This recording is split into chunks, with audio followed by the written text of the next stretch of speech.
দিন গুনছি যে তারে শিউলি মাখা গল্প আগমনের সুর তোমার।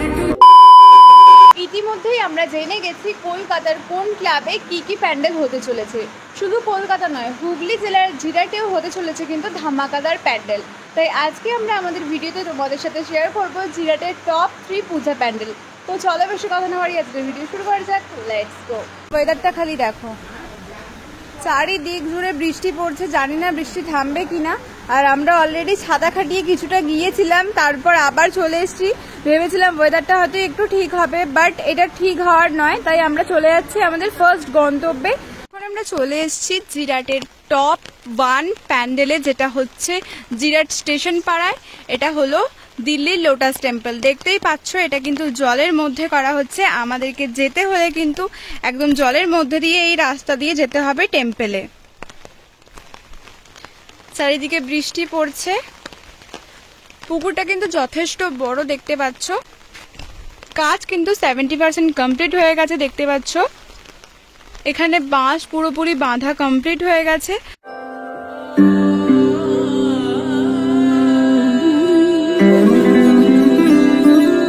সামনের রাস্তা দিয়ে কিন্তু এখন আমরা চলে এসেছি মন্দিরের ঠিক সামনে। দেখতেই পাচ্ছ কাজ কতটা কমপ্লিট হয়ে গিয়েছে।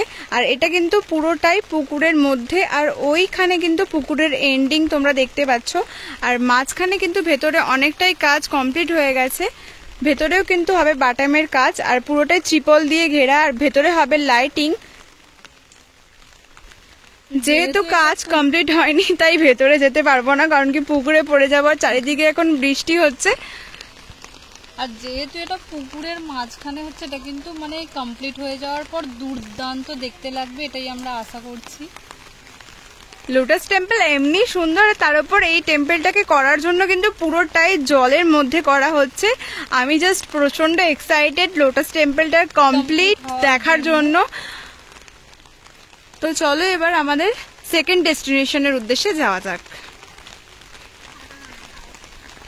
চলে এসছি এখন আমরা জিরাটের টপ 2 প্যান্ডেল, যেটা হলো আদি বারোয়ারির প্যান্ডেল। আর এখানে হচ্ছে কিন্তু কাতারের মুন টাওয়ার। দেখতেই পাচ্ছ এটা কতটা কমপ্লিট হয়ে গিয়েছে।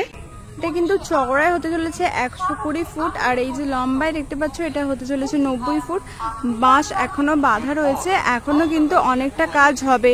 মানে ওপরটা কিন্তু ওটাই এন্ড না, দেখতে পাচ্ছ বাঁশ কিন্তু এখনো বাঁধা রয়েছে, মানে লম্বাটা আরেকটুখানি বাড়বে এটা। এখানটা থেকে শুরু হচ্ছে প্রবেশ পথ। ওপরটা কিন্তু বাঁশের কাজ রয়েছে, মানে এই দুধারটা কিন্তু লাইটিং এর কাজ হতে চলেছে। আর ওই যে সামনেটা দেখতে পাচ্ছ ওখানেই কিন্তু মাকে রাখা হবে, মায়ের প্রতিমাটা ওখানেই রাখা হবে। আর এখান থেকে প্রবেশ করতে হবে। আর উপরেই দেখতে পাচ্ছ মুন টাওয়ারটা করা রয়েছে।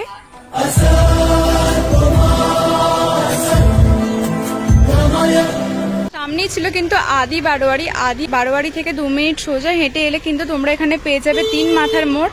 আর এখানেই দেখতে পাচ্ছ বড় বড় করে দেয়া রয়েছে কালিয়াগড় পূর্বপাড়া সার্বজনীন দুর্গাপুজো কমিটির প্রয়াস হলো মায়ানমারের বৌদ্ধ মন্দির।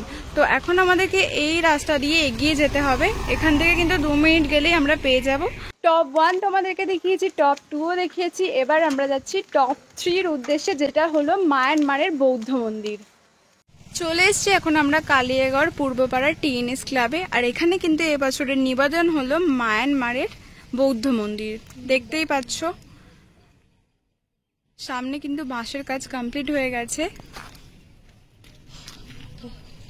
আমি চলে এসেছি প্যান্ডেলের একদম ভিতরে। আর এই যে জায়গাটা দেখতে পাচ্ছ এখানেই কিন্তু প্রতিমা রাখা হবে। আর ওপরটা দেখো পুরোটাই বাঁশ দিয়ে করা রয়েছে, মানে উপরে হবে লাইটিং। তার সাথে শুরু হবে বাটামের কাজ। হ্যাঁ, বাটামও এসছে, এখানে কিন্তু বাটামের কাজও হবে। পুরো বাঁশের গায়ে হবে বাটামের কাজ। বাঁশের কাজ কমপ্লিট। এই কয়েকটা বাঁশ পড়ে রয়েছে, আর সবে ওখানে কিন্তু বাটাম আসা শুরু করেছে। আর এখানেও তোমরা দেখতে পাচ্ছ বাটাম রয়েছে। দেখো আলো আলো